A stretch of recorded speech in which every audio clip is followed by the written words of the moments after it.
আসসালামু আলাইকুম, সবাইকে স্বাগতম জানাচ্ছি আমার চ্যানেলে। আজ আমি আপনাদের জন্য নিয়ে এসেছি শীত স্পেশাল নারিকেল দুধে হাঁস ভুনা। এটা খেতে খুবই টেস্টি হয়। আপনারা এটা চিতই পিঠার সাথে বা ছিটা রুটির সাথে বা চালের রুটির সাথে সার্ভ করতে পারেন। এটা শীতের দিনে খুবই জনপ্রিয় এই হাঁস ভুনাটা। আর আজ আমি করে দেখাবো নারিকেল দুধ দিয়ে। আপনারা চাইলে নারিকেল দুধ অ্যাভয়েডও করতে পারেন, বাট নারিকেল দুধ দিয়ে রান্না করলে হাঁস ভুনাটা দ্বিগুণ টেস্ট বেড়ে যায়। আমাদের দেশে যেমন পিঠাপুলি খাওয়া হয়, তেমনি শীতের সময় এই হাঁসটাও অনেক জনপ্রিয়।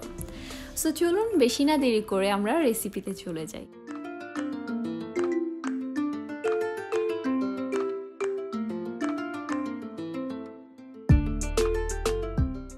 তো এখানে আমি নিয়েছি একটি আস্ত হাঁস।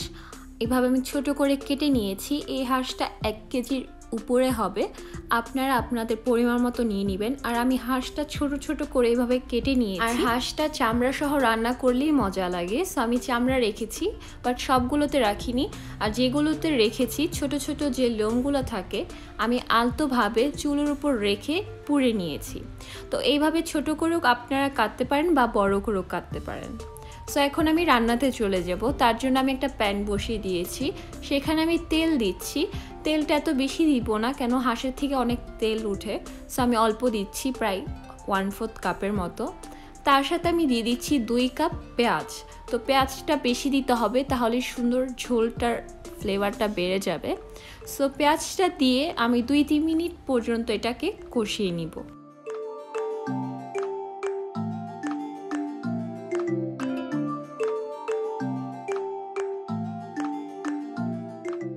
যখন পেঁয়াজটা হালকা মজে আসবে, তখন আমি এখানে দিয়ে দিব গরম মশলা।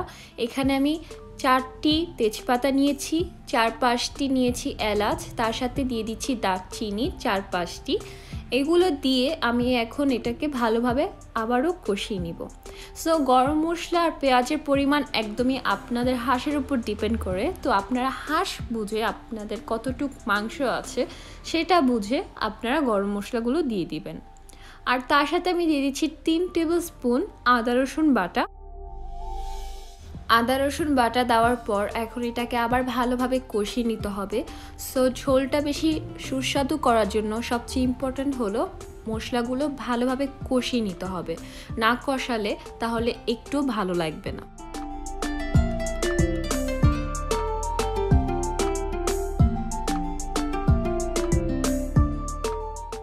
এখন আমি সামান্য পানি দিয়ে দিচ্ছি।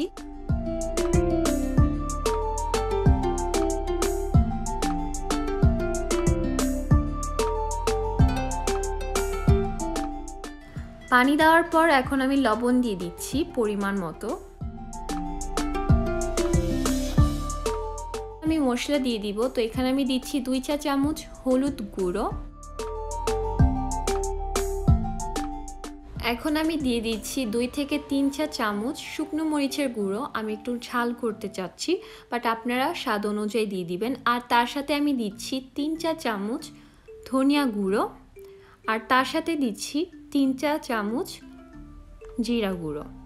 তো মশলাগুলো দেওয়া হয়ে গেছে। এখন আমি ভালোভাবে 2 থেকে 3 মিনিট পর্যন্ত এটা কষিয়ে নিব, যতক্ষণ পর্যন্ত না যে পানিটা আমি দিয়েছিলাম সেটা শুকিয়ে যায়।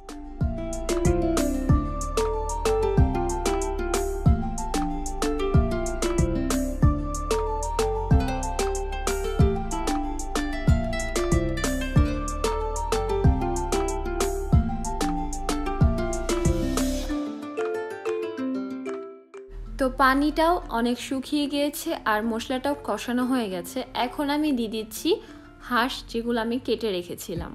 তো অবশ্যই হাঁসগুলো ভালো করে পরিষ্কার করে ধুয়ে দেন দিতে হবে।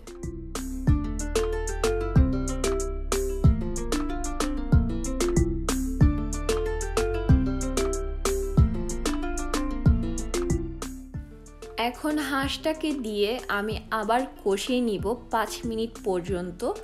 তো এইভাবে আমি নেড়ে চেড়ে দিচ্ছি যাতে সব মশলাগুলো ভালোভাবে হাঁসের সাথে মিশে যায়।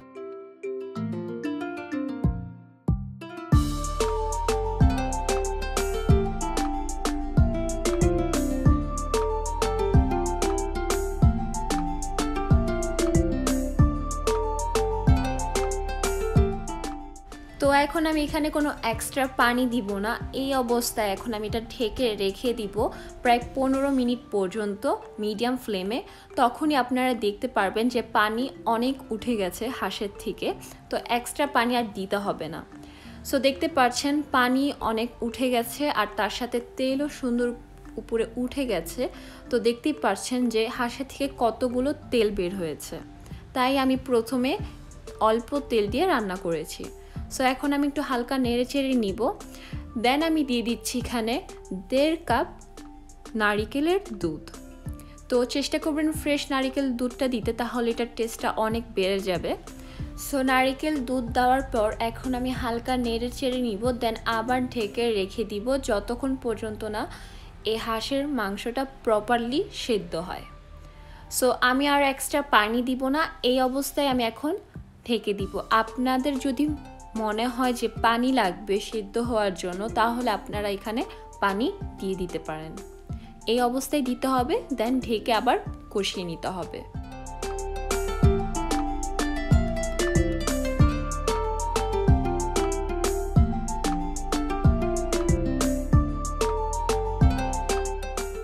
তো এখন আমি এটা আবার ঢেকে রেখে দিব প্রায় 10 থেকে 15 মিনিট পর্যন্ত মিডিয়াম ফ্লেমে।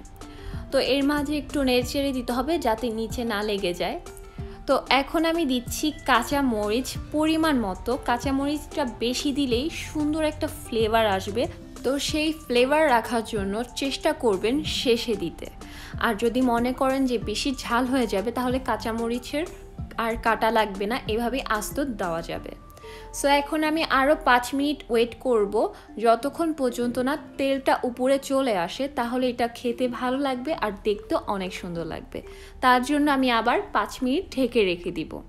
তো 5 মিনিট পর দেখুন কি সুন্দরভাবে তেলটা উপরে উঠে আসছে। এখন একদম হাই ফ্লেমে রেখে আরও 2-3 মিনিট রাখবো, তাতে আরও বেশি তেল উঠবে, তাহলেই এই হাঁস ভুনাটা হয়ে যাবে।